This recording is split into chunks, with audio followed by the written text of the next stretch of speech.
This is Real Race Talk from Texas. It's the Revved Up Sports Show. Here's Bobby Chaffee and Rodney Rodriguez.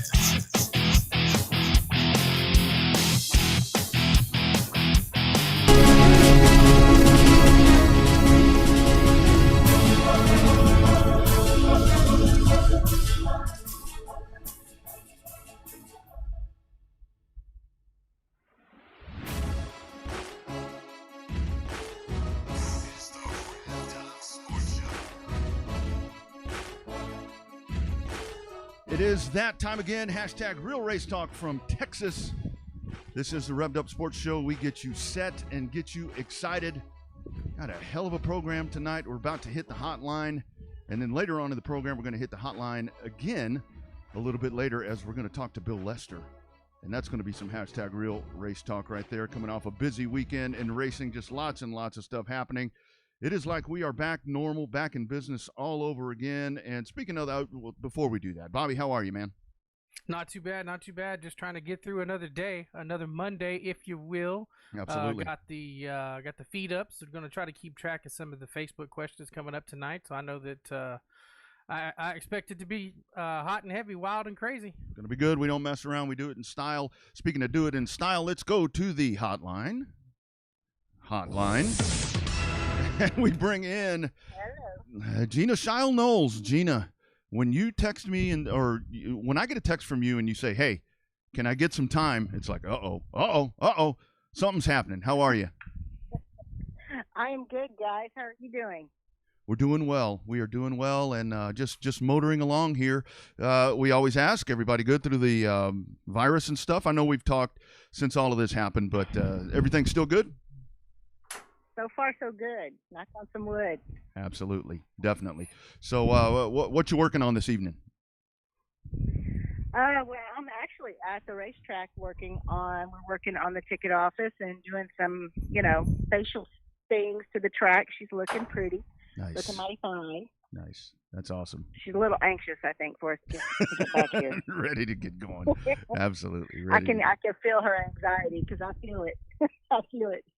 I think we're all right there with her. We are all right there with her. Yes, definitely. You can tell racing's coming back because I get nervous.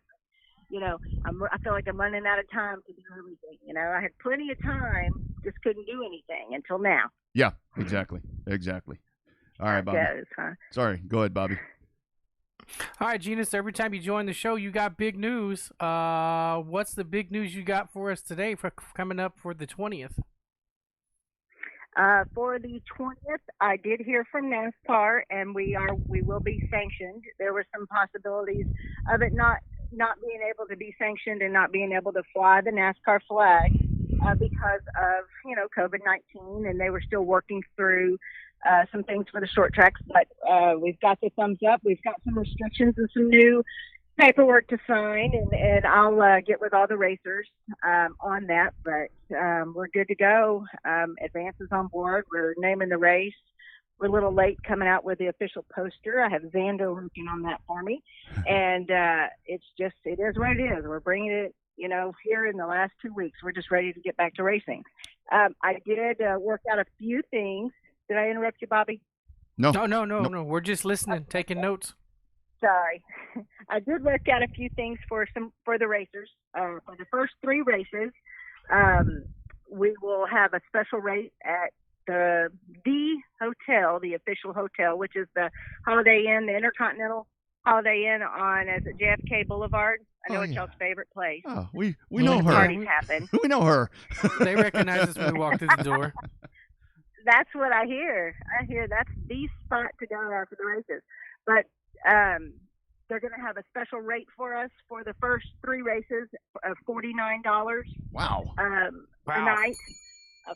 And I will get with the racers. I'll email the instructions on how to book that. We need to, track it and call the 800 number or call the actual direct number and book it through someone in particular. So anyone that wants those details can reach out to me. I will also send it to the drivers via email. So drivers, please check your emails for me. Yep. Also, for the racers on the first 3 races, The tires, I worked with Jerry and got a discount on the tires. We're going to be paying $10 less per tire for the races, for the racing first 3 races. So I'm not sure of the exact price. I want to say whoever got tires for this year for practice, just take $10 off of it. I have the number, but I don't want to spout it off and be wrong by $1 or $2 and give Jerry heartburn unnecessarily. And because I really did totally give it to him, trying to get him to do this, but he agreed, and so it's a good thing. I think it's great for him to do this for the racers and for Hoosier and everything, and I hope these extra discounts help racers get back to racing, know, and make it easier on them. And that's definitely going above and beyond right there, Gina. So thank you so much for that. I mean, that is totally awesome. And I have actually had the privilege. I never thought in all of my years of racing, you forwarded me and allowed me to kind of take a look at the COVID-19. We have a COVID-19 procedure manual that will be in place with the NASCAR Route Series there. If you can kind of just maybe hit some of the cliff notes of that little baby that came across. Yeah, it's pretty stout. yeah.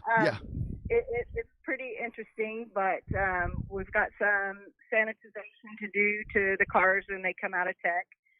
We've got to wear some masks. We got to, of course, park. We need to space out on our parking, practice social distancing, and try to keep your crew in your area, and just generally what is going on in the world right now. Just the social distancing is on the forefront, and we've got to make it obvious that that's what we're doing. I've got some extra forms, of course, that NASCAR sent out that we've got to get to the drivers to be signed, and just a lot of little things, and I've got to share it with everybody and make sure everybody is aware of it. And, go from there. I know it's hard to wear masks in Texas when it's going to be probably a heat index of over 100 degrees. But just, if you got to go interact with someone, wash your hands, have sanitizer on hand. We're going to have sanitizing stations all over the track. We're going to have it, around the concession area, concession area in the bathrooms. Just basically just take care of you and your family and practice social distancing. Yes, ma'am. I'll get the details out to the racers too. Yeah, absolutely. Yep, definitely. And then registration, I've got everything worked out to where everyone can register online. You can get your NASCAR license, you can fill it out, print it out, and bring it to the track with your payment for your license, and I'll mail it all into NASCAR. I'll have those at practice. If you bring them to me, if you're coming to practice this weekend, this Saturday, you can bring it then. All of that is in your email, racers. If you're a new racer, please reach out to me and give me your email address, and I'll send everything to you.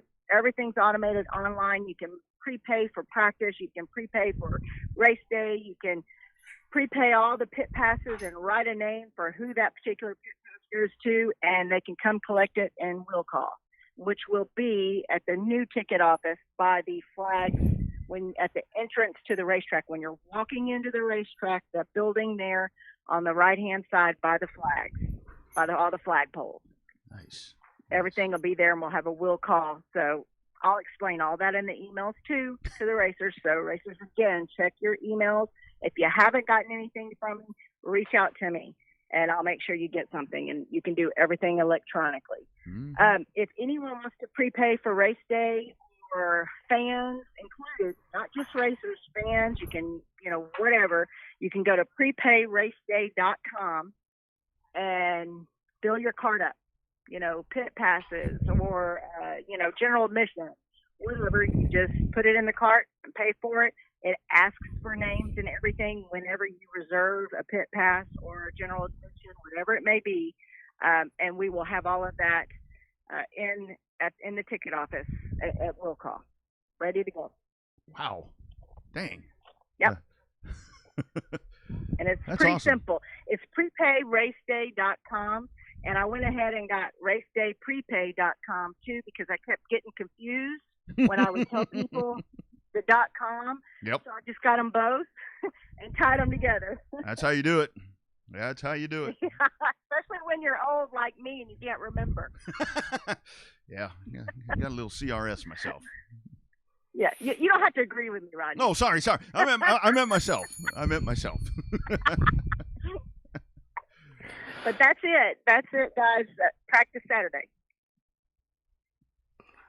Well, Gina, you talked about the event being held on the 20th. And I'm assuming you said hand sanitizing stations. I'm assuming that's going to be with fans. Any restrictions on the number of fans that can show up on the 20th? No. I think that Houston is almost all the way open. The restaurants, I think, will be at 75% capacity here in a day. And probably, if numbers keep trending the way they are, everyone will be back to normal by the 20th. But as of now, no number restrictions. We just have to put up some signage and mark some concrete and make sure everyone is aware of where to stand, where to sit.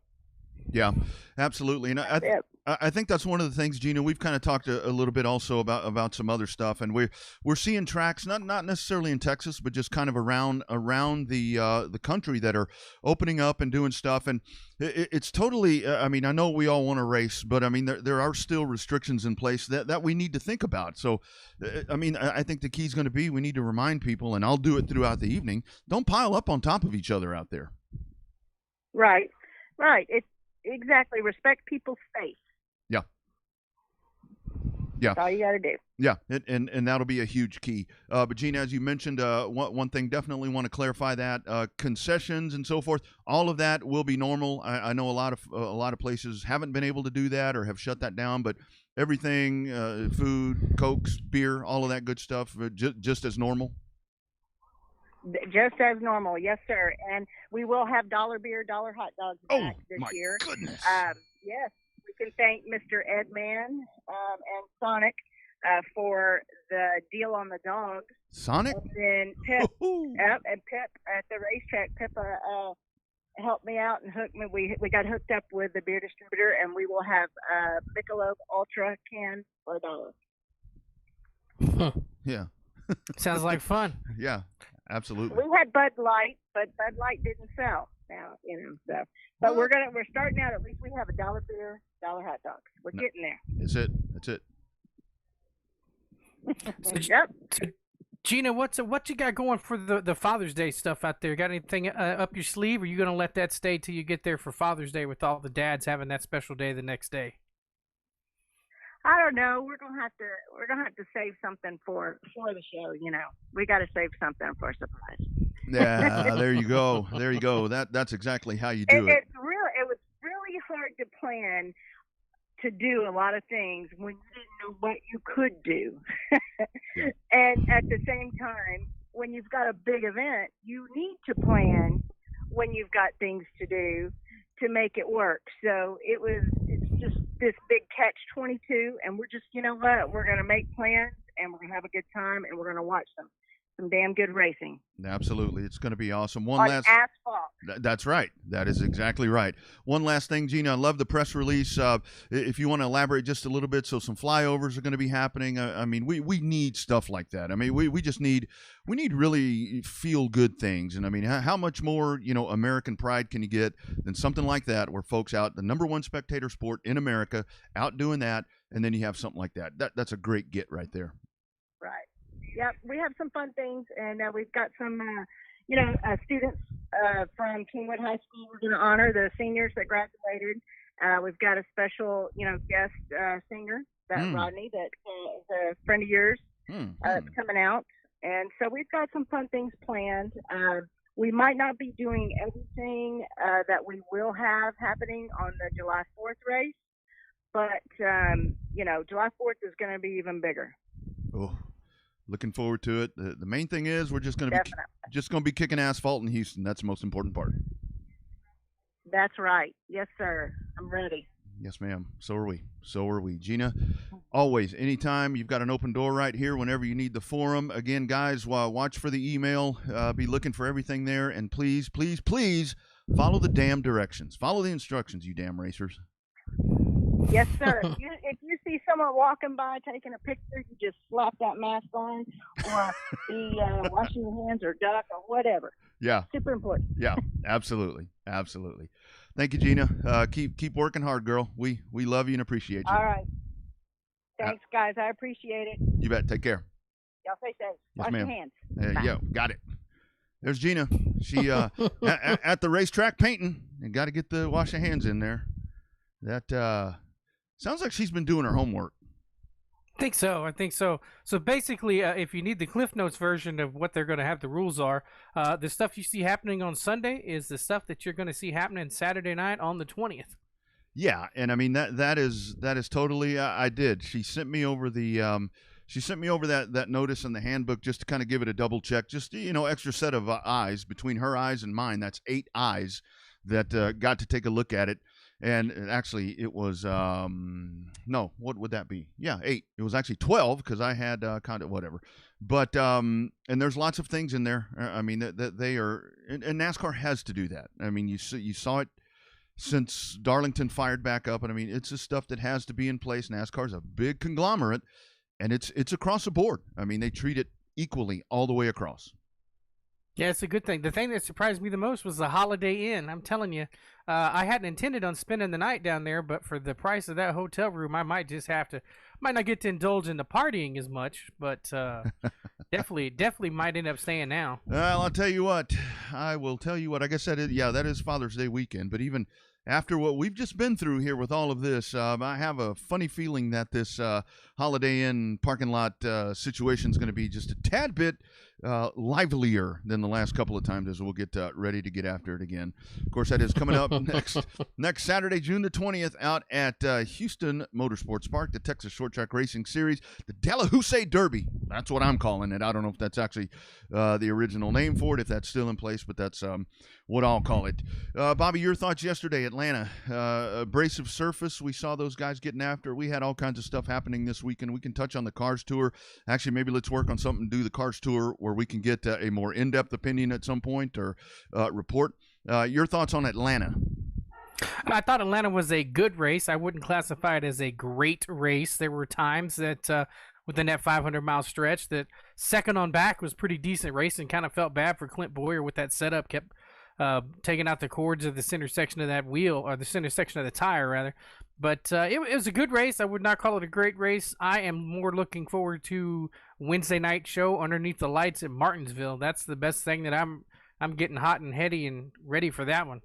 That Wednesday night show is going to be so big, and it's a golden opportunity for NASCAR once again. And unfortunately, the only thing about it is we've talked about it on this program and on the Saturday show is that we can't, I wish it was on Fox. I wish it was on Fox just for the sport. I mean, I think it would be great for the sport, but I think enough people are going to get themselves over to FS1 or find a way on all these different media outlets that will check this thing out.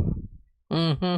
I think so. I mean, I think it's one of those where even if you have a family member that doesn't have it, go ahead and invite them over to watch it on FS1. That should be a good. That's going to be a great race.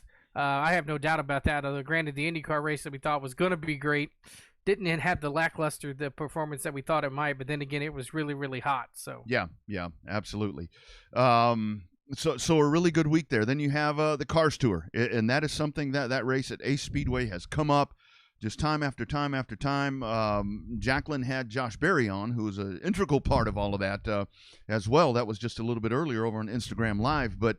You had a race that was to take place, and then they say, okay, only 25 fans, and then they classify it as a protest, and get about 2K in there. Very creative, gray area. Leave it to the racers. Yeah, everybody's colorblind, right? You only look at the gray areas. That took, as we discussed it when we heard about it on Saturday night, that took a lot of cojones from track management to decide that they wanted to do that. Although I've seen that report everywhere at places that I wouldn't even expected to have seen it. It pulled up on the Washington Times. It pulled up on Pop Culture News. I mean, it has been everywhere that they deemed it as a protest. But I mean, depending on, not to get political, they did bring up a valid point, and they did pull up the gray areas. So you can't have it both ways. You got to have it one way or the other. Yeah, no doubt about it. So we'll get in depth about that here at some point. But definitely something on a lot of media outlets where you wouldn't typically see something from the Cars Tour. And actually, I get to play it again. Hold on a second here. Just checking email because I had obviously been working on a few things during the day, and I can confirm, Bobby, we kind of threw this back and forth, but I kind of twisted it around a little bit. So, of course, the Southern United Sprints will be at Cotton Bowl Speedway coming up on Saturday. That's going to be a great show. You got to get out for that one. That one there will be super exciting, and I can tell you right now that coming up at 11:25 on Saturday on the Horn Show on Revved Up ATX, Revved Up Sports Show, same difference. This one just on a different platform. We will be joined by Randy Waller, the man that runs that operation. So some real in-depth. Yeah, that'll be on race day, and get some good push out there for the series and the racetrack. That's good. That's good. Nice to have the support from the series that's coming. I know it was one of those that was kind of a last-minute booking decision to get him out there, but if you have never seen a sprint car race at Cotton Bowl Speedway, go ahead and order your tickets early and get in there because they put on a great show. Any sprint car series, whether it's the World of Outlaws, ASCS, every sprint car show I've ever seen out there, even the non-wing sprint car series, those have been great. I expect the Southern Series to be just as exciting, or if not more exciting than any of the races we've seen out there in a long time. Yeah, this is going to be super good, and of course that is in addition to all of the regular classes.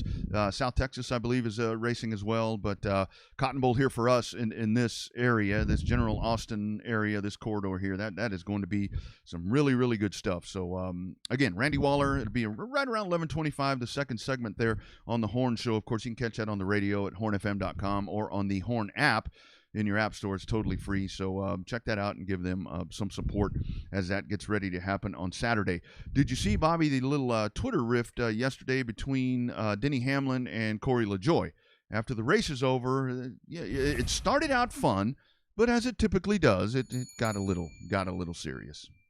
No, I didn't get to see all of that. I got caught up in all the tweets about the Bubba Wallace passing out. Yeah, there at the end, there at the interview with Jamie Little. Yes, and that was very unfortunate. There, Ryan Newman was apparently, Newman's a big dude, and he was apparently feeling the effects of it. It was just a very hot day, and good for Atlanta. Good for Atlanta that they finally got a race in. They didn't have to worry about rain, delay and stuff, and so forth. And thank goodness that Atlanta got that race in, and we're not having to figure out how to get Atlanta run tonight, get to Martinsville and all of that, because that would really throw a monkey wrench into what's going to be a really nice situation. Well, it's already thrown a wrench into it by having them go. The thing that I'll be interested in most is to see the guys that had the issues, the Newmans, the Wallaces, and even some of the guys that are just doggone tired from being in that heat, how well they're going to react when they try to race at Martinsville, because that track, 500 laps underneath the lights, at least it's underneath the lights, but that doesn't mean it's not going to be any more or any less intense than a normal Martinsville race. Ain't no doubt about that. And you really brought up a good point there where you talked about the racing from the leader on back. I mean, that was just another Harvick ass whooping right there. But I think Fox really did a nice job of showcasing some of those battles that were maybe not necessarily first, second, third, or whatever. They did a good job to get in there, and it's not always at the front of the pack. You get good battles back there for 10th or whatever it may be, and now they are really starting to dig in and capitalize on that, and good for them. Good for them. I think that it's great that Fox has now realized that, yes, there are battles. I think part of it is that the field now has become so competitive. You're going to have a lot of your good battles in the top 20. We've seen those where drivers are having different pit strategies with some of these new setups, where the guys that are normally running up front have to come up from the back. Granted, they show 18th, 19th, and 20th when it's Chase Elliott and Brad Keselowski and some of those other guys, but you're also seeing the guys around them, some of your Michael McDowell's, your John Hunter Nemechek's, your Corey LaJoie's, some of those guys actually getting a little bit more airtime than they normally would get. So I think it's a really good thing that Fox has decided to go outside the box and not just show first, second, and third. Yeah, no doubt about it. But so speaking of Corey LaJoie, just kind of in a nutshell what happened there, and you can folks can dig into this a little bit further. So after the race, LaJoie put his stats up there, his vital stats and everything. He was gauging all of that like a lot of those guys do. I mean, heart rate, just everything, the amount of calories burned, and it was through the roof. Of course, LaJoie driving there for Go Fast Racing, maybe having to work a little bit harder, maybe with setup situations in the heat and everything. So Denny Hamlin jumps back in and posts his, and obviously they're a lot lower. It gets to going back and forth where LaJoie's like, well, maybe if I'm in your car, I won't have these issues because, better equipment and so forth and so on. It gets to back and forth, Well, Hamlin responds, well, could I drive your car better than you're driving it? I don't know. And kind of hinting that he could. A lot of back and forth right there, and I would like to see LaJoie get into some good equipment. Maybe Go Fast can get him something that will, get him up a little closer and let those two go after it. LaJoie's a pretty damn talented race car driver.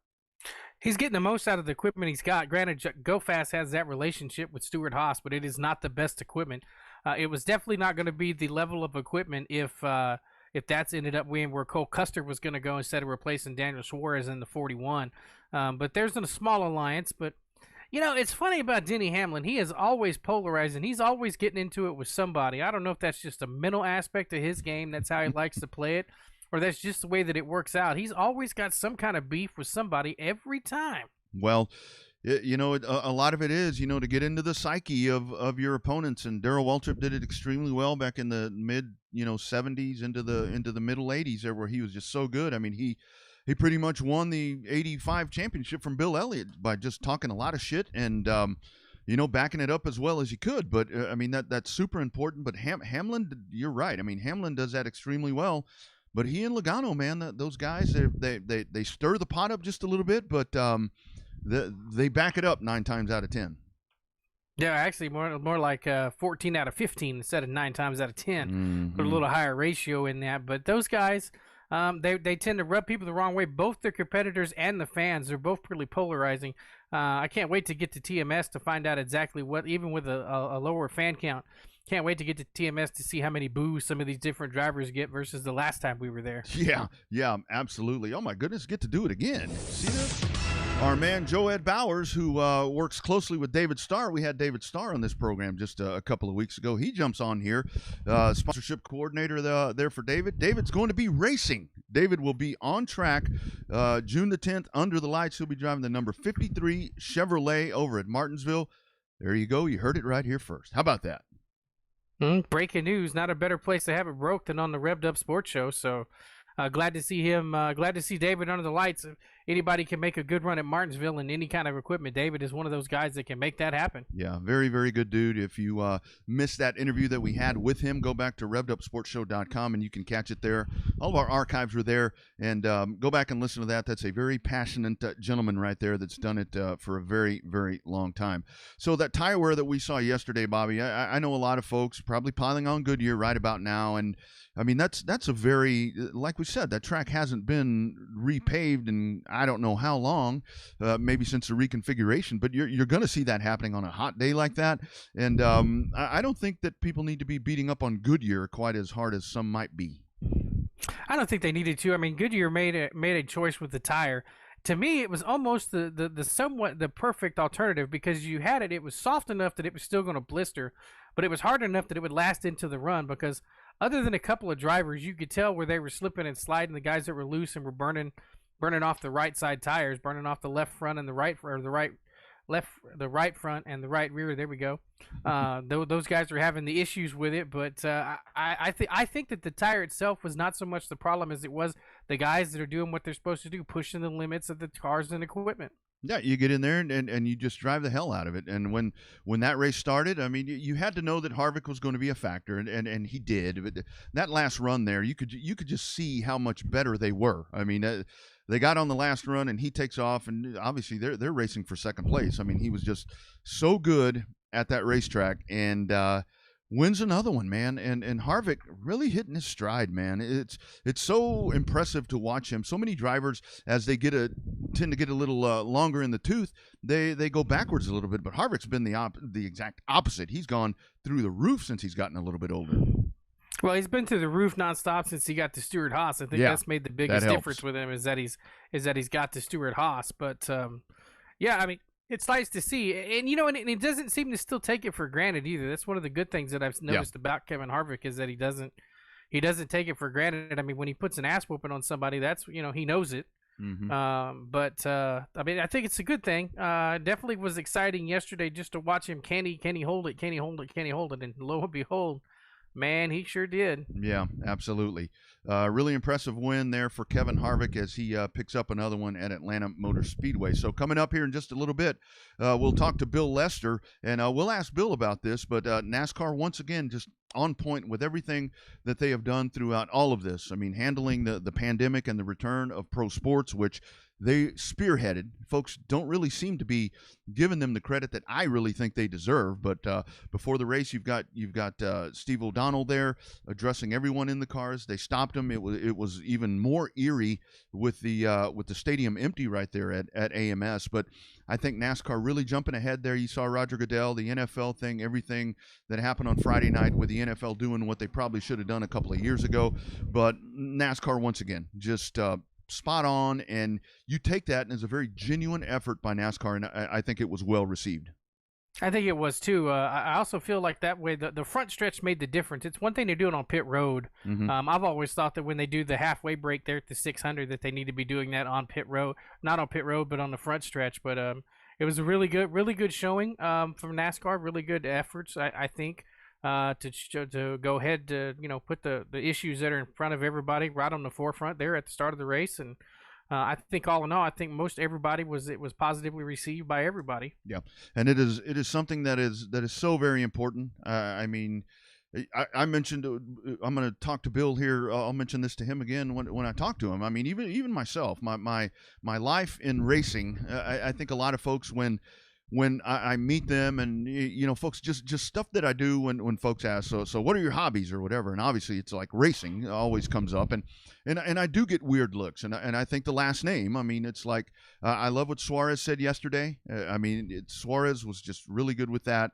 NASCAR's with the drive for diversity, it's all there, but it's a very delicate subject, but we talked about being uncomfortable with it. There are a lot of things you have to get into that uncomfortable zone. That is so important, just life in general. But I really liked what I saw yesterday. I was touched by it, and I believe what I'm hearing, and that's the even more impressive part.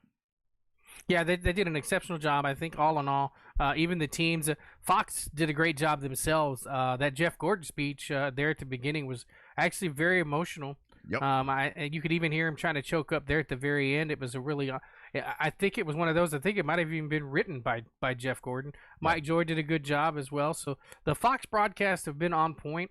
The new things that you saw yesterday, a lot of it was the carryover from some of the iRacing stuff, but I also like the new green flag that they did for the Folds of Honor. That was something new, but that was actually pretty cool. Yeah, and again, we talk about everything else. We just talked to Gina about the flyovers that are going to be happening there, and just NASCAR, embraces the military. Now they're embracing this, and it's just NASCAR gets called out a lot, and unfortunately, I think when NASCAR gets on that mainstream stage, it seems like the thing that comes up is TV ratings and the decline. Because I number one question from new race fans that I get through this whole thing, since Darlington fired back up and we got the Saturday show back going again, I've talked to a lot of people that are newer to the sport, and they're like, well, this used to be a lot more popular, didn't it?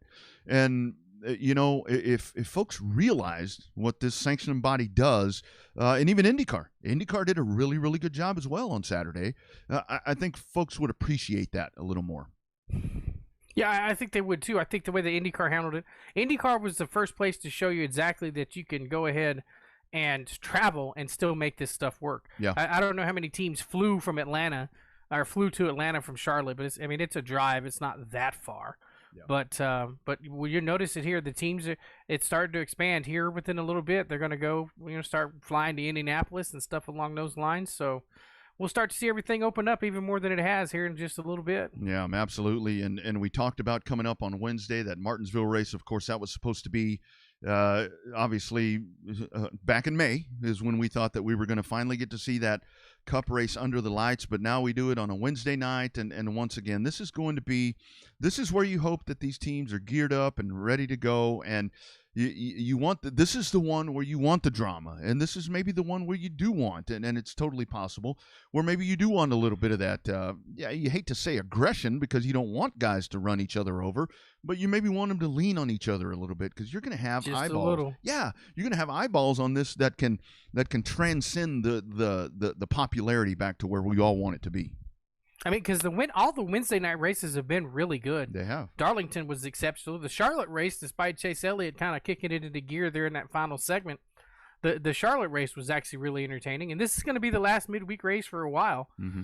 So it's going to be interesting to see it. Not a better place to close out the midweek race than Martinsville underneath the lights. Yeah. So with those national races, don't know if this audience may have caught it. We talked about it on Saturday, but the July 4th, the events there at Indianapolis, which will be the Xfinity race, and then the IndyCars, that'll be with no fans in attendance, so you'll have to rely on television there.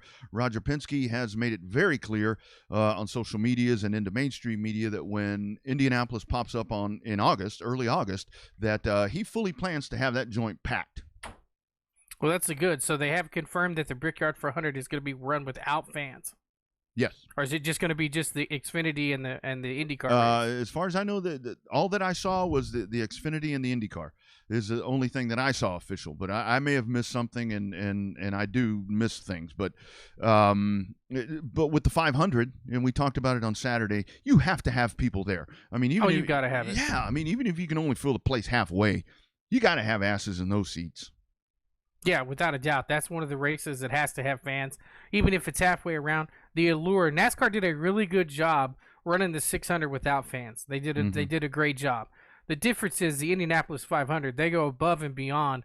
It was weird watching the Coca-Cola 600 and all of the stuff they did without the fans. It'd be even stranger to watch the Indianapolis 500, that pre-race extravaganza that they do without the fans. So definitely want to see everybody kind of get on board and at least get that place half full. Hell, if it's half full, you're still looking at 150,000 people. Yeah, I think the captain would, I dare to say this, would probably rather not run the race than not have fan availability or fan access to that, because it's just so important to that, just the pageantry and everything. One sport, also Supercross, we've talked about. They got after it yesterday once again. Eli Tomac wins over Cooper Webb. Just a dramatic finish right there on the last lap as they get after it, as they're running in the same place there in Utah, and that'll be a Wednesday night race also, so they'll be going head to head there, NBCSN and the Cup race. But you can actually, the way that times out, you can watch a Cup race, and right around the time that ends, you can flip over to NBCSN and you'll be catching just the really good main event stuff and the LCQs about the time NASCAR gets done. Yeah, that's the best way to do it, is catch them both. Despite the fact that the track changed a whole lot. I hadn't got the chance to watch the second one again. They're doing a little bit of change to it, but I'll tell you what, these guys are racing, and the championship race is so tight. But they're doing modifications to it, maybe with some of the size of the whoops and all of this. But man, these guys are racing. You can tell that they is just like everyone else. They didn't want to be off, and Eli Tomac is just setting a torrid pace right now, and Cooper Webb is wanting to defend that championship. But I think it's 25 points now that Tomac has on the advantage there, and it's going to be a tough road to hoe for anybody to catch Tomac, because he's riding the best that he has in years. Well, he also is made of glass, as we talked about before. Yeah. He does have a tendency to just try to push the envelope too far, run right on the ragged edge of running out of control, and end up crashing. That's all it's going to take, is one crash for this whole championship to be right there, everybody back in the pack. Mm-hmm. And after Martinsville, NASCAR will go to Miami, and I did see something over the weekend where the mayor of Miami-Dade over there was going to allow 1,000 folks into the grandstands there at Homestead for the Cup race, but that's going to be families of first responders or frontline workers and so forth. So there will be some fans on hand at Homestead, but not obviously near what you could pack in there. Well, I mean, anytime you have the first responders, we've learned a new appreciation for first responders and the families and everything else. So it's good. Kudos to the mayor down there in Miami to honor those people. But I'm interested to see Homestead. A little different timing period on the calendar. We've never seen it this time of the year. Mm-hmm. We were going to see it there in the spring. Now everything's getting hot. Everything's getting slick. Everything's kind of fired up the way it should be. Like we talked about Texas moving to July 19th. It is going to be hot. That's going to be a hot one. Just like in Miami, Going to be a little bit, little hotter, a little humid, more than we watched the race down there in November. Yeah, absolutely. So, Bobby, do you think that what we saw at Atlanta, do you think this keeps Atlanta on the schedule? Maybe they move it into a better date, like this. I think it helped. I think if it did anything, it helped. The fact that they're taking a race from Dover to bring it to Nashville may end up saving Atlanta. I think they've got another. I think they got a chance at another year. I don't think they're as far off from getting knocked off the calendar as they were at this time last year. Yeah, absolutely. Hopefully, Atlanta. That's one of those. That's one of those places that needs to stay on the calendar, and you just love that track. That's one of the places that needs to hang around. Speaking of Atlanta, let's talk to a gentleman that I believe resides in Atlanta, Georgia right now, if I'm not mistaken, as we go back to the Revved Up Sports Show hotline, a very special Monday night, #Real Race Talk here from Texas. We are greeted by Mr. Bill Lester. Bill, how are you, sir? I'm doing well. How about you guys? We're doing well, my friend. We're doing well. We're going to ask the question we ask everyone on here. I know Bobby's probably like, geez, he asked everybody this, but everything good through the Rona for you on your side? Yeah, everybody's safe, and we're dealing with it. It's definitely not business as usual, but everybody is healthy, and that's the good part about it. That's awesome. That's good. Well, Bill, thanks for the time. I know everybody remembers you running the truck series there with Bill Davis and stuff, but I want to talk about how you got into racing. When I did the research, you got a Bachelor of Science degree from UC Berkeley, then you started working at Hewlett Packard. So how do you go from that to start racing cars? Well, the fact is that I really wanted to be a race car driver, and I just wasn't born with the opportunities that a lot of the other guys get, and I had to work for it. So I had a 15-year career in the high-tech industry before finally saying, you know what, I got to pursue this dream. And with my wife's support and blessing, I took a leap of faith, and things came together. And next thing you know, I'm running around in stock cars, which is something I never thought I would do when I started out my racing career. I thought I was kind of poised for open-wheel cars or sports cars, but never NASCAR. Yeah, absolutely. And I'll tell you, the trials and tribulations that kind of get us to those places are something to talk about. So let's talk about those sports car days starting out. So I mean, I love the skill. That is definitely a skill right there. How do you become a really, really good sports car driver and road course racer? Well, it's definitely a different technique than driving, a stock car. The techniques are very different. Like, for example, one of the hardest transitions I had to make was not charging into the corner so hard. And I can't say that I actually perfected the technique, but, that was something that was really hard for me to break, because in sports cars and road racing, you're really trying to be like the last of the late breakers going into the corner, and you just manage the car coming out. But, in stock car racing, it's easy in and fast off.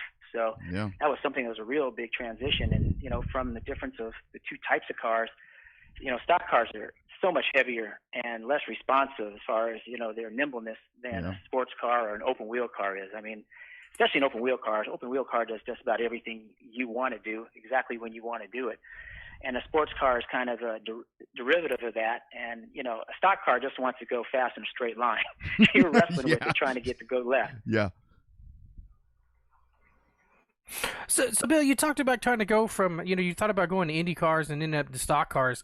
Is it just a situational thing, or was it something that you got to a certain point in your career, you're like, you know what, I need to go this direction and go to stock cars? Or was it always your dream to maybe run the Indianapolis 500 one day?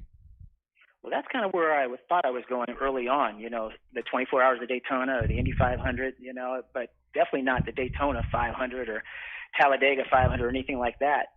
My earliest visions of NASCAR were not the most positive. It just seemed like a really foreign type of racing to me. Why would anybody want to run around in a circle at 200 miles an hour trying to stay off a concrete wall? I just didn't understand that.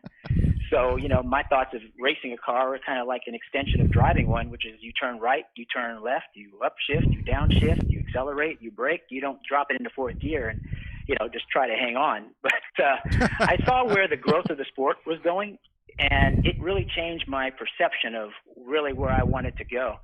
I saw the first person who kind of made the transition was the late John Andretti when he was racing in Indy cars, and then made the leap to NASCAR. I think all the sports car racers and such were looking at him like, why would you do that? And lo and behold, as sports car racing started to defect in terms of, having two sanctioning bodies, and as IndyCar racing did the same thing, having two sanctioning bodies, NASCAR stayed tried and true, and their fan base grew because everybody knew exactly where to catch, their favorite NASCAR race because it was on every weekend and it was consistent, and the fan base grew. Whereas, sports cars, they became divided, and so did open wheel racing. So I thought I was going to wind up still racing sports cars, but I got an opportunity to test a stock car, and I enjoyed it. And I thought there would be probably more opportunity there, and sure enough, that's what happened. Yeah, absolutely. So, Bill, let me ask you. You mentioned there about IndyCar. So, if I'm correct, about the time that you were coming up through all of this, that was about the time where you had we were just talking about this the other day, the CART and the IndyCar mess in all of that. Did you look at any of that and think, well, I don't know about this?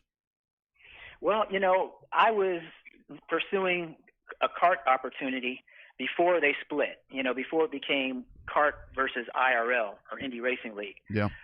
What had happened was that CART determined that they wanted to try to do a diversity driver development program. And I threw my name in the hat, and it came out really well in the end. I tested against two other drivers. I wound up being the fastest in a Toyota Atlantic car, and the reward for that was a full-on test for the day in Team Cool Green's Indy Lights car, which is the stepping stone to IndyCar. And I did extremely well in the Indy Lights car, and thought that as a result of that, I would be given an opportunity to race with an IndyCar team, or at least an Indy Lights team. But at the end of that procession, all I got was a pat on the back, a piece of paper that said, "Yeah, you're ready, you're qualified, you could do the job to take to a potential racing team, as long as I had $1.5 million or so to race in Indy Lights. I could go there." Yeah. But I didn't have that kind of money. I thought that if I proved that I had the talent and the ability to do it, that there would be a seat available. And that wasn't the case. And that really discouraged me and made me turn my back on open wheel. And from there, I just looked strictly at sports cars and then eventually stock cars. Nice. So, Bill, I want to go back and talk about the sports car thing. And my version of sports cars and racing is probably different than yours, because when I think road racing, for me, I think of like the mid-'90s to the early 2000s with the Trans Am cars with Tommy Kendall and Dorsey Schrader and Ron Fellas and all those guys. From that time of the year till the way sports cars done now, is it sports cars? Do people look at it as like it's just a playground for the rich and famous, or is there still a chance for the gentleman driver to come up and make their way to the top rungs of sports car racing? Well, first I got to correct you in terms of the time frame. You were talking about the Trans Am stuff and what have you being the 90s and 2000s. Really, the heyday of Trans Am racing was in the 80s. That's when all the real factories were involved, and Ford went up against Chevrolet, and Dodge was in there too for a minute. But yeah, I thought the real heyday of sports car racing was like the Trans Am and IMSA then into the 90s. And I actually made my actual professional sports car debut at Sears Point, or what they call Sonoma Raceway, in Northern California, which is one of my home tracks. I grew up road racing sports cars in the SCCA, Sports Car Club of America, amateur road racing series. And so from there, I made my professional debut in an IMSA GTO car in 1999 at Sears Point. And from there, I ran a couple of Trans Am races in 1991 with Paul Gentilossi, and the second one with Tom Gloy. Wow. And, again, I thought that if sponsorship was going to, appear, which I thought I had done enough to make it do so, right, that I would have, a good career road racing sports cars. But, I'm telling you, if it's all politics, and if you don't have the right relationships, and if you're not born with a silver spoon in your mouth, it is extremely difficult. But I still made my first Rolex 24 in 1998, and did subsequent, 8 Rolex 24 races, and enjoyed the heck out of it. At the heyday, or at the height of it rather, I was running in a Daytona prototype, and really enjoyed that experience. But, the sports car racing really does depend upon either the factories, if you're in a factory program like Trans Am, or, the IMSA, for example now, GTLM, which is full factory, or the DPI, which is full factory. You mentioned about can the gentleman driver make it. And they can, because they have two classes for them, which is, Rolex GT and who was the other one that, let's see, actually GTD. And there was another silhouette version for the amateur to get involved with the professional as well. And I'll tell you, the amateur driver, or I should say the gentleman driver, really is significant, I should say, to the life of sports car racing, because there really isn't that much sponsorship to support all these racing platforms. It's really discouraging, and all the time you're out there looking for sponsorship unless you're a full-fledged factory driver. But that's what's required. I mean, you got to hustle. I mean, ever since I started my racing career, it's always been hustling. I just, again, didn't get the typical start that most racers get, which is a go-kart or a midget or, whatever it is. And they start in their single-digit years. I didn't start racing till I was 22 years old. Wow. Got my degree, started working for Hewlett-Packard, and with almost that first paycheck, bought a race car and started, road racing. So I started out very late. I started my NASCAR career at 40 in the Truck Series. And then, believe it or not, made my debut in the Cup Series at 45. Yeah. Something I don't think will ever happen again. No, not unless it's like a celebrity or something that they're going to stick in one of those cars. So, Bill, at any point, and again, you're coming off. Bobby talked about, electrical engineer and computer science degree. You're in the corporate world. You're probably making six figures doing all of this, and you've got a nice little nest right there that you're working in. At any point, as all of this is going on, the ups and downs of racing, because Lord knows there are many, did you ever think, let me get back into corporate America, which at the time wasn't, thank goodness, what it is now? Did you ever think, let me jump back into that? Absolutely not. I had no passion for the high-tech career that I initially pursued.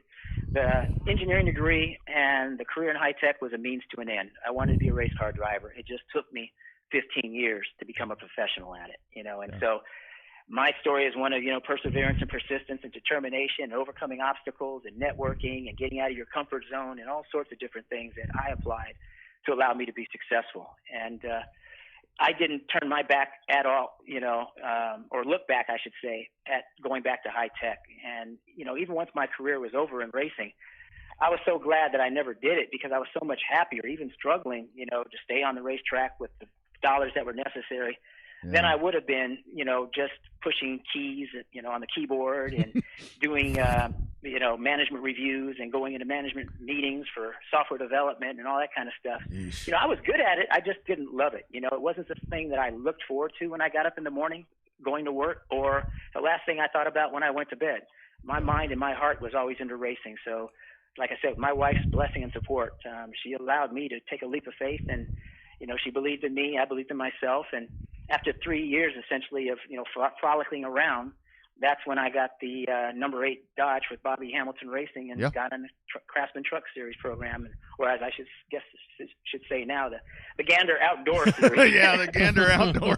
Yeah. Don't say Winston Cup, for crying out loud. Exactly. I can't keep it straight. I know. Is it Nextel? Is it Sprint? Is it Monster Energy? It's just the NASCAR Cup Series. That's Okay. right. Yeah, absolutely. So, Bill, talk about your first experience running that Busch car at Watkins Glen, because back in the day, you could have been considered. Xfinity. Oh, that's right, Xfinity, right? Can't call it Busch anymore. But you could have been considered a road course ringer. What was your first experience watching these guys with these big, heavy stock cars fling off into the bus stop and the S's there at Watkins Glen? Well, I was definitely in my comfort zone on my debut, NASCAR race back in 1999 there. The Glen, I had raced before in the SCCA World Challenge car back in 96. So I had been to the Glen once before, and I was very successful there. The one time I went there, I was in an independently entered Mazda RX-7 against factory cars from like Lou Gelati and Kermit Upton in his BMW, and finished on the podium. So I was pretty, pleased by my performance and what I thought my capabilities were. So, when Ed Renzi, who gave me the opportunity to make my debut there at that race, told me, Bill, I'm going to put you in this, Busch car at the time, and we're going to go to Watkins Glen, because that's kind of, your forte, road racing. Alley. And I'm like, absolutely. So I was excited about that. Bobby Hillen got out of the seat as a result of Ed Renzi, putting this opportunity forward for me. And so, I made my debut there, and I saw kind of what was going on in the stock car scene. And, needless to say, the folks that saw me there were like looking at me like I had two heads, because I came out of effectively nowhere. They didn't know who I was. Here I am coming from California, yeah. A road course driver out here in, their domain, but kind of not in their domain, because none of those guys really felt all that comfortable turning right and left. Yep. And so I kind of had somewhat of an advantage from that perspective, but I was also at a disadvantage because I had never driven anything right and left at 3,400 pounds, so it was a very heavy car with a very narrow tire, insufficient brakes. And so, it was wrestling it around, sliding it around. Yeah. And I was on my way to a top 10 right before the end of the race when one of my competitors went off track. And for me to avoid him, I had to go off track as he was coming back on. So I finished it, but I didn't finish it as well as I wanted to. But it definitely whet my appetite and kind of set the hook in terms of where I wanted to take my career, which was in NASCAR. Yeah, absolutely. And yeah, it's a hell of a job to stop one of them big old beasts when you have to, those big old cars. Bill Lester with us on the Revved Up Sports Show hotline. Bill, you mentioned Bobby Hamilton, and if you're a short track racing fan, I mean, if you grew up at short tracks like Bobby and I did, Bobby Hamilton, good dude right there. Talk about your experience with Bobby. Well, I'll tell you, coming from the high-tech background and environment where, everybody's using multisyllabic words and everybody's wearing, white shirts and all that kind of stuff, to coming to Mount Juliet, Tennessee, where everybody was, just blue jeans and, just basic language and communication, just, nothing complicated, keep it simple, stupid, and all that kind of stuff. The Southern accent that I just, was struggling to understand what these guys were saying is probably as much as they were struggling to understand what I was saying. It was a very different experience. I mean, when I was coming over there, they were calling me Yankee and all that kind of stuff. I'm like, Yankee? So, and everything was ma'am and sir. And, on the West Coast, and especially in the tech environment, things are just a lot more casual from that perspective. Yeah. So it was a, very, very different experience coming to the Bible Belt and what have you. And just the customs and the culture and all that sort of thing, places like Cracker Barrel. There's no Cracker Barrel up there in California. So, and these guys love going to Cracker Barrel. I was like, okay, well, I'll try it out. And so, the stories are endless. I can tell you all sorts of things. But Bobby himself, he was quite a character. I mean, he was, always good for a laugh. He was joking and kidding all the time. And, I think that he just took advantage of a great opportunity that Dodge presented him to field a factory team. And so, I ran the number 8 Dodge, which had the big ram on the hood, looked just like Bill Elliott's Cup car, and, learned kind of in the deep end how to deal with it in NASCAR. And it was a sink or swim environment. And fortunately, I was able to swim because after Bobby Hamilton racing, I went on to Bill Davis and raced the Toyota in the Truck Series, and then, eventually raced the Cup car. Yeah, that's awesome.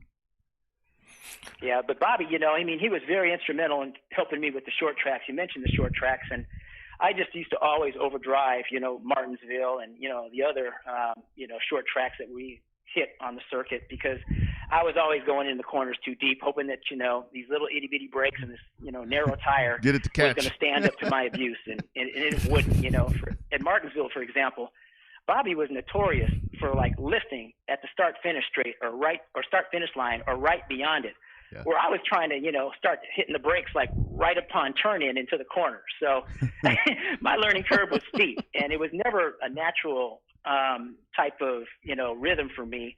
I was always trying to rein it back, but I always got back into, okay, charge the corners. But, he did his best to try to, set me on the right path and, give me a legitimate opportunity. Absolutely. Well, Bill, thinking about people that give you an opportunity, talk about when you did switch to that Toyota up there with Bill Davis. I mean, he's given a lot of stuff. A lot of people don't forget that he helped Jeff Gordon with his ride. He helped Bobby Labonte when he broke into the Cup Series in that Maxwell House car. But talk about your experience racing with Bill Davis. So, yeah, that was interesting as well in terms of how that came about. When I got the Dodge deal, that was through Dodge committing to a diversity program.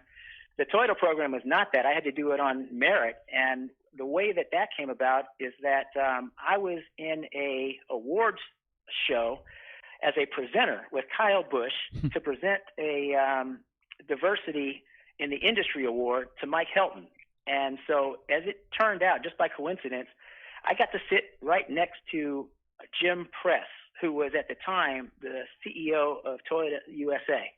Yeah. And so I knew that Toyota was eyeing getting involved in NASCAR in the Truck Series. And so I kind of just leaned over and I said, I introduced myself to him. I said, hey, Jim, my name's Bill Lester, and I've been racing for Dodge in the Truck Series, and I understand that you guys are looking at coming into the Truck Series next year. And, is there any truth to that? And he said, yeah, we're looking at that. And I said, well, what's the likelihood that I might possibly be considered for a ride? And he said, well, I don't make those decisions, but I could put you in touch with the person that does. And so, he put me in touch with a guy by the name of Jim Ost. And so Jim Ost, I introduced myself to him over the phone, and he said, interesting, and, let's see what happens. And next thing you know, my phone is ringing, and I'm getting a call from Mike Brown, who's the general manager of Bill Davis Racing. And Mike Brown said, we'd like to take a look at you. Let's give you a test. And so they took me down to Lakeland Speedway in Florida and put me on that little short track there. And I guess I did well enough to become one of the first drivers for Bill Davis in the Toyota. Oh man, that is super awesome. Just awesome. Great opportunities that you came across there. So Bill, it was, and I'll tell you why. Because not to interrupt, but because had that not happened, I might have been looking at high-tech industry again. So back to HP. I was very relieved that, I got an opportunity to race for them, and they said, yep, let's go do it. No doubt about it. Well, Bill, when I reached out to you because I remembered, and obviously everything that's happening in the country right now, it's just so much unrest, And I was talking before you came on the show where, my last name is Rodriguez. And a lot of times when I tell these folks that I'm deeply entrenched in racing, they look at me like, what? It just doesn't make sense, to some people. You have one Suarez and then me. So it seems like, but so I read. Carlos Contreras is already retired. Yeah, that's right. He's done. So I read way back. I think it was somewhere in 2006. It was a column. For the life of me, I don't know who wrote it, but it was an interview with you. And they asked you point blank if you had ever had to deal with any of this racism or hate in the NASCAR garages. And I loved your answer. It was absolutely not. And, that's true. In the garage, I was respected. And I really appreciate the fact that I was. Was I friends with my competitors and such? No. But a lot of that had to do probably with the fact that I was living in Atlanta. And most everybody else was up there in North Carolina. So I had really no strong bonds or relationships with the other drivers or the teams, other teams. But when I showed up in the garage area, everybody told me that, yeah, we definitely respect you. This was after my career was over, when I would go back to a race or two and see folks that I knew and what have you. And they said, yeah, you were definitely respected in the garage area and what have you. And I thought that was tremendous because, I never really knew where I sat, Sure. because I was never really close to anybody in NASCAR, that was competing. My problems were mostly outside of the racetrack, getting to the track, walking into the infield and, all that sort of thing. That was where most of my discomfort originated from.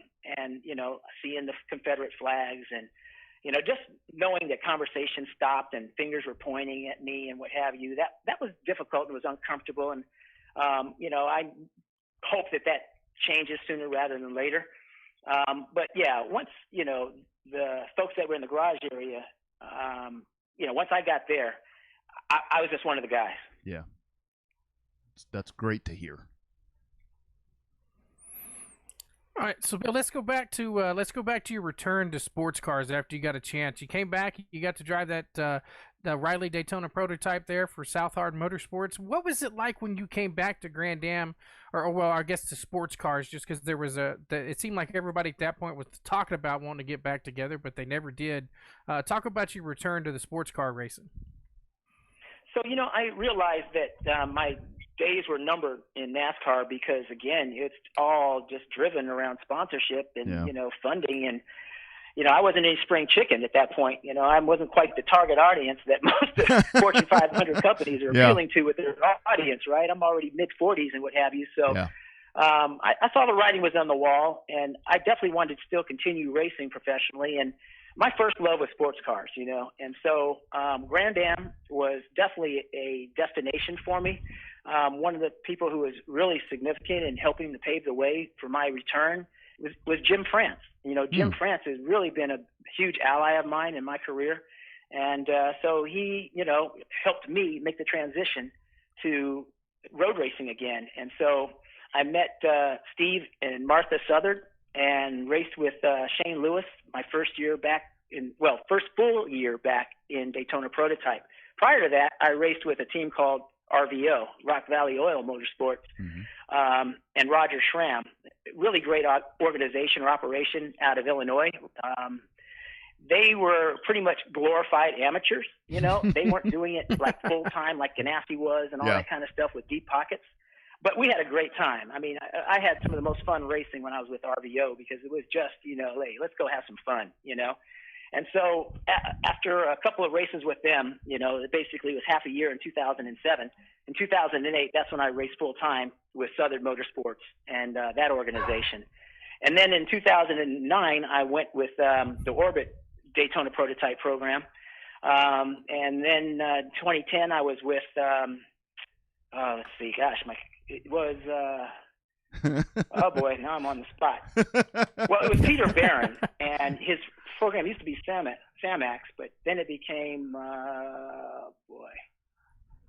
All right, I'm going to have to come back to that one. We raced Daytona Prototype there. It'll hit you middle of the night.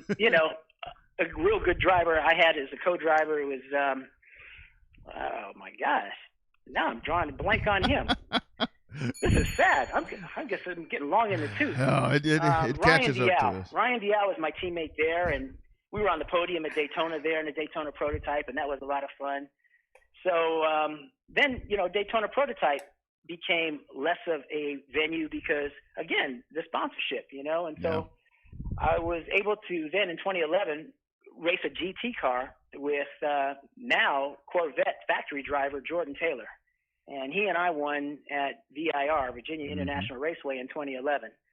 And that's where I became the first and only black driver to race and win in the Grand Am Series, to my knowledge. So that was a pretty good year. We came second to the Brumos Porsche in the championship, losing to them by 2 points in a team that was really just wasn't even expected to do well. There were lots of teams with lots more experience than our team, but we did extremely well, and almost got the brass ring, but we were very close. That's awesome, and I remember that win at VIR.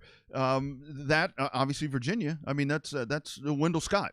So how cool was that? I mean, you win in Wendell Scott's hometown area. Kind of brings it all full circle to everything. Yeah, it was big to win there because, I mean, VIR is, like you said, essentially a rock's throw away from Danville, which is the home of Wendell. And, earlier in my career when I was racing stock cars, I got to go to the Scott family and meet them and see the barn or the garage where Wendell used to work on his cars. Wow. And I actually got to sit in one of Wendell's cars. Man. It was like a surreal experience. It was unbelievable. I couldn't believe, his sons, Wendell Jr., and allowed me to do it. And so, it was tremendous. I enjoyed it. Got to meet, his wife, Mary, and Sybil. And it was just a very, very, I was honored to be able to do that. So I'll always cherish that time, and to win there in his backyard meant a lot to me. That's a beautiful thing. Absolutely beautiful thing. Your thoughts, Bill? What NASCAR did yesterday? Obviously, Bubba Wallace is the only African American driver, and I mean there haven't been a lot. I mean yourself, Willie Ribbs. I mean there was so many that, in my opinion, yourself and Willie T. Ribbs, the talent was there. It was just that other piece that you just couldn't get into place. Your thoughts, NASCAR yesterday with what they did, really taking charge of this situation and showing. I mean, there's a drive for diversity. There's everything that needs to be in place. But I think yesterday was really a nice groundbreaking moment for NASCAR.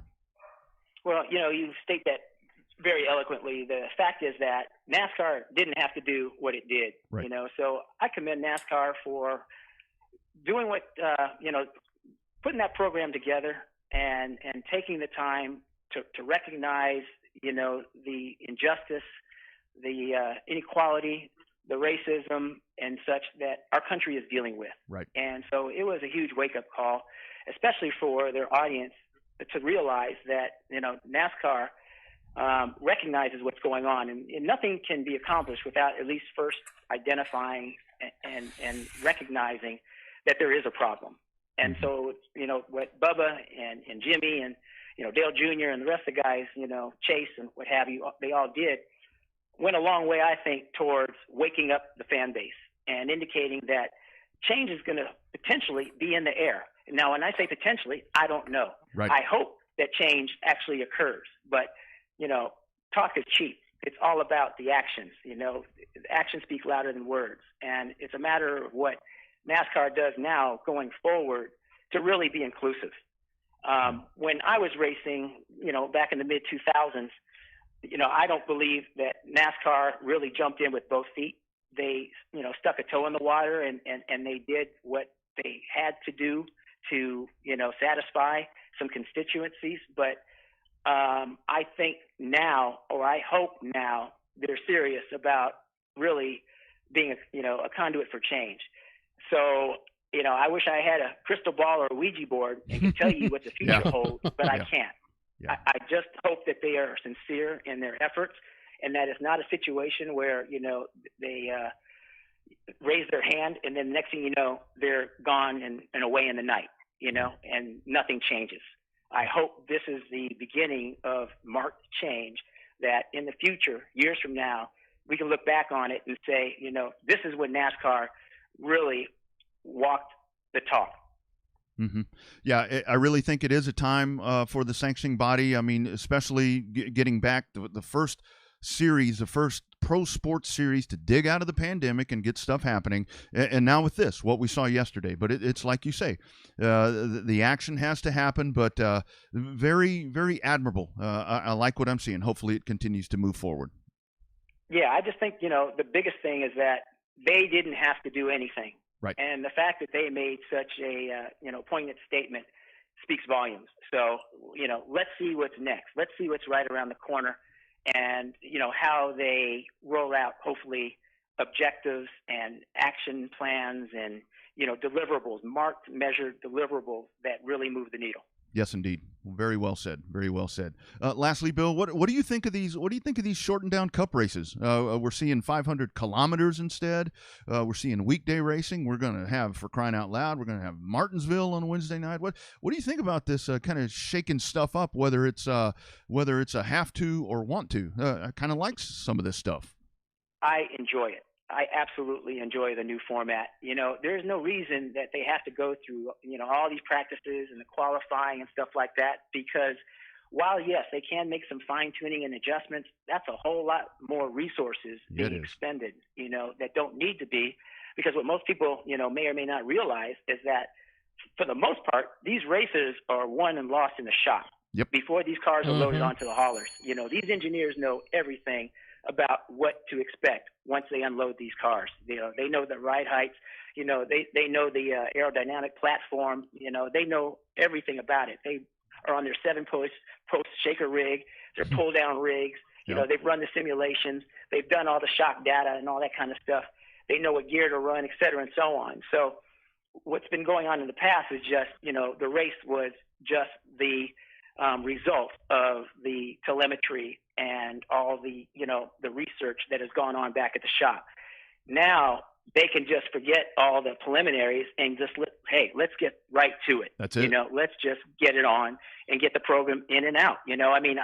I think it's going to be a difference for the fan in terms of, a lot of them used to come and spend a week, camping out before the race and all that kind of stuff and having, that sort of fun, and that would obviously change a bit. But by the same token, I'm not convinced that all these people, based on what you see in the stands, are, spending all that much time coming out and spending a whole week before the race actually runs. So, I don't know if at the end of the day it's going to work out better this way or not, but what I see so far, I like. Yeah, absolutely.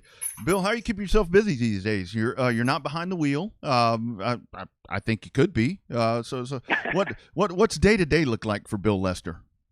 Yeah, absolutely could still be. Believe it or not, I'm still in about the same shape that I was when I stopped racing. But No, needless to say, the pandemic has kept us in the house, and it's interesting having two teenage sons, two boys that are 14 and 17. Oh and, my goodness! Watching them go through digital learning and helping them with that and supporting that, and my wife, we're all cooped up in the house, but that's been fun because we've got to spend a lot of time with each other and what have you. So that time is priceless and invaluable, especially when, my oldest goes off to college in another year. Yeah. But in answer to your question, I've been writing a memoir, a motivational memoir. Nice. That I have tentatively planned for release early next year. And it talks basically about how I was able to live my dream. Nice. And it takes you basically through my experiences in racing and how I was able to, at the end of the day, be happy. Like you said earlier on, a lot of people judge their happiness by how much money you made. And right. Yeah, sure enough, when I was in a high-tech environment, I was making a six-figure income and, comfortable and successful by everybody else's definition but my own. I define success as happiness, and I was not happy. And so, I didn't have a problem leaving. And so now that I look back on that, there are some learnings and some things that I think can really resonate with people that read this memoir about, what's important, how to define and find out what's important to you, and taking some key learnings that I've been able to acquire and apply them to their lives so they can live their dreams. Oh, my goodness. That is amazing. Bill, when that is done, please let me get my hands on that. I would love to take a look at that. That sounds pretty damn cool. You got a deal.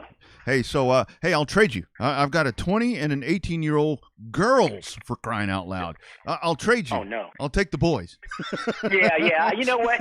I'm happy with the boys. I mean, I knew how I was when I was a teenage boy, and I sure wouldn't want to have any girls. So, my heart bleeds for you. Yeah, it's all good. It's all good. They're good. They're good. We must have done something right somehow. But anyway. That's excellent. That's a good thing. Bill, this has been tremendous, sir. I appreciate you jumping on here, and man, let's do it again. This has been awesome. I look forward to it. I appreciate your time, gentlemen, and yeah, maybe early next year we might be able to get on a call together and talk about the release of this memoir. Yes, sir. And if you ever get to Texas, hit me up. Let's go do some things. You got a date. You bet. Take care, my friend. Thank you, guys. You bet. Bye-bye. There he is, Bill Lester, and that. I tell you, everything he talks about, obviously everything that's happening right now, but there's that money thing again that comes up when it comes to securing these rides. It's always been about money. It's still about money, but what a cool guy, man. Yeah. He always seemed to have that calm, cool, collected personality that you could tell when you watched him on TV. But still, I love the honesty of his answers and appreciate the time that he spent with us this evening. So kind of cool. A good get for another good get for the Revved Up Sports Show. Yeah, really, really good guy right there. And again, just that's where you really have to admire someone. And you hear the stories all the time where folks are, they're living a really, really good life. They're living that life that we think we want, the life that we think we want. And I can really, I totally understand him because I've been through that where, a lot of folks for the longest time are like, well, why don't you do that radio thing, a little more, you should do that or whatever it is. And my thought always was, well, it doesn't pay the bills. I mean, it doesn't do what I'm accustomed to the real estate life doing. And not that I'm not passionate about real estate. I love that. I mean, I love helping people. That's I was put here to help people in some form, I think. But when you got somebody like that just puts it aside and just goes and chases that dream, especially, I mean, not only did he have no racing experience, but he had he mentioned it, he was the first black driver to win, that VIR. He had several things against him when he decided to do this. He did, but the good news is he never given up. I'm like you. I can't wait to read a copy of that memoir after talking to him tonight. Maybe he'll remember and he'll let us talk. Maybe he'll talk to us about the debut of the book. That'd be pretty cool. Man, that certainly would. That certainly would. And we'll get that podcasted up. That is Bill Lester. Just a really a solid career in the truck series. And as we got into anything, I really wanted to ask him. The time that he was driving in the truck series. I mean, that was we've talked to so many folks on this show. That was nothing but badasses in the truck series right around that time. Yeah, you had Jack Sprague, Sharon Hornaday. Hell yeah. Ted Musgrave was up in there. All those old timers were coming in and making them young kids look silly. Yeah, it was a really, really golden time there for the Craftsman Truck Series, as he said. Really like his comments there as well, talking about the NASCAR thing. And I mean, that's not just NASCAR, that's life in general. Folks need to walk the walk and talk the talk. I mean, with whatever that situation is. And I mean, come on, guys, just get along. And I mean, if there are some differences there, just step away. No need for outrage. No, everybody just needs to try to get along. And go back and listen to any of the archives. That's the one thing that we've been preaching, as close as we get to preaching on the show, is that everybody just needs to get along. If you got a differences, try to find a way to work it out. If you can't work it out, then you got to figure out a way to work it out. It's just the way the world is right now. Yeah. So if you missed earlier in the show, we had Gina Shile-Knowles was on, Texas Short Track Racing Series there at H&P. That fires up on June the 20th, and she had a couple of announcements there where she talked about trying to save the racers a little bit of money. I mean, it's tough to save racers money, but she's gone above and beyond the call of duty right there to try to help with some tire prices and so forth. And the big one, the big one, the $49 Holiday Inn thing right there, and hopefully Omelet Man is back in place, and that'll. I hope so. You know what? I'm going to call. I'm going to call down there and ask, is Omelet Man back?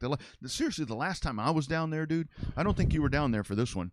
There were like people that went in there. They weren't in the racing group. I mean, these people weren't in the racing group. It was very obvious they weren't. They came in and they were like, "Where's the Omelet Man?" That dude was out there taking pictures with women and stuff. For crying out loud! Oh, nice. Yeah, I the last time I was there, I didn't get a chance. I made the smart decision. I had some stuff to do Sunday afternoon, so I made the decision to not partake in the party down at the Holiday Inn. But I may partake a little bit. But I got to get back for Father's Day stuff on that Sunday afternoon. So we'll see how that all shakes out by then. But hopefully the $49.99 includes the breakfast. Because if it doesn't, well, I don't know. That was the best part about it when you used to get the complete package for around $59.99 or whatever it was. You got the free breakfast. Nothing wrong with that.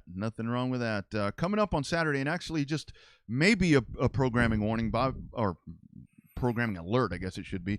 Bobby and I have kind of thrown a couple of things back and forth, trying to maybe get something together maybe for Thursday. There's a couple of people in the pipeline. It's a good thing when you've got folks in the pipeline and just so many things that you need to talk about. I mean, everything's really starting to pop and things are happening fast. So maybe we get you another one of these put together before we get to the weekend, because coming up on the weekend, you got the Southern United Sprints over at Cotton Bowl Speedway. That is going to be one hell of a show right there. If you missed it earlier, 11:25 or so on the Saturday show on the Horn at hornfm.com, and on the app, we will have Randy Waller live on the air. So catch that on the radio or the app, and get ready for that one. That's going to be a hell of a show over on the big track.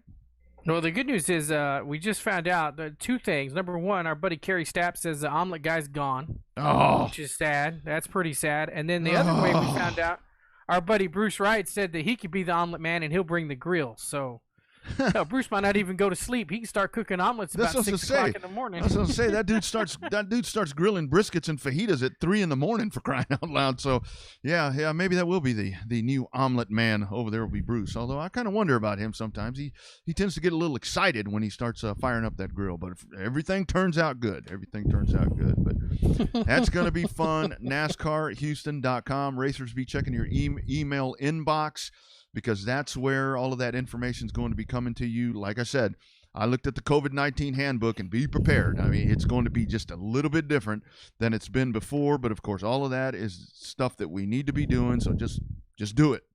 Just do it, and everything will work out fine. Sounds like there's going to be fans there at HMP, so that's even better. Houston is really starting to open up, as is everywhere. Yeah, everywhere else. Hey, but let's go over the starting lineup, at least the top 8 positions from Martinsville. They released them just a little bit ago from the random draw of the top 12. That's right. Okay. Front row is Ryan Blaney and Eric Almirola with another good lucky pill. That dude, how's he? Man, that dude's got some hellacious luck on the draws. Racing not so much. I know. His racing luck hadn't been that good, but his draw luck has been pretty good. That's your first row. Second row, Joey Logano on the inside, Clint Boyer on the outside. Oh, that'll be fun. That'll be a good one. Row 3, the 19 of Truex and the 2 of Brad Keselowski. And then Kyle Busch inside of row number 4 and the 88 of Alex Bowman outside of row number 4. But I kind of like the way that lines up. 19 right behind the 22. That's been the highlight they've been showing all week on Fox. So yeah, I can't wait. It's going to be a lot of fun. A lot of Penske power up there in the top 5. Gina has the breakfast coupons. She will be holding the breakfast coupons. Don't piss your promoter off if you're going to be hungry. Oh, boy. On Sunday morning. So where's Ricky Stenhouse? Because I was noticing yesterday, man, this dude, he drives. It doesn't matter if it's at Atlanta or Talladega or wherever the hell it is. I mean, it's no secret, but this dude drives every race like it's a short track race. Yeah, I didn't get to pull that before pre-show tech, to speak. So that'll be to be determined there. Yeah. And after we go through the OSS or whatever that thing is called, the scanner. Go through the scanner afterwards. Hey, everybody, it's National Best Friend Day. I know we're here at the end of the day, so approaching the 8 o'clock hour here Central Time. So National Best Friend Day. So if you haven't talked to your best friend in a while, check in with them. I mean, these days, just check in with any friend because this COVID thing has been pretty brutal to us. Check in on all friends, and hell, if you even want to, you should check in on your enemies. Yeah, it's all good. Yeah, the enemy is my friend. Absolutely. The enemy is my friend. Very well said. Superb program. We got the breaking news from Houston. We got the breaking news, and Randy Waller's going to be on Saturday. And we had just a fascinating conversation with the man, Bill Lester. Looking forward to those memoirs. That's going to be good. And I guarantee you, in those, we will get. I guarantee you, we'll get a lot of really good stuff because he kind of seems to just tell it like it is. He did. He was going to tell. He's probably going to tell a few more stories, but it's the first time he's met us, so he can't get in as deep to the stories as he probably can for the book. Besides, he's better off saving them for the book. Yeah, anyway. Absolutely. Save it for the book. He's like, I'm not going to tell these yahoos everything. They need to buy the book. Yep, buy the book. Buy the book. Great show. Except on the dog. No, that's okay. That's part of live radio when you're social distancing. Yeah, absolutely. Great program. We'll have it podcasted up here in just a little bit at RevvedUpSportsShow.com on SoundCloud. Everything, YouTube, it's everywhere. Just search Revved Up Sports Show on Google. You will find it. Bobby, great time again. I love the barking in the background, man. Yeah. You gotta love the live. You gotta love the live Zoom as we try to make this social distancing thing work. So I love live radio. So stepped on one, got him barking, and then the other one started barking too. So that's what happens. He snuck up underneath the desk. So good stuff. Didn't get a chance to see him before I put the boot to him. Keep your eyes on the socials. Maybe another show a little bit later on this week. Wednesday, we will go to Martinsville. Big stuff happening over the weekend. Don't forget the Saturday show. Remember, friends, be nice to someone. You never know what they're going through.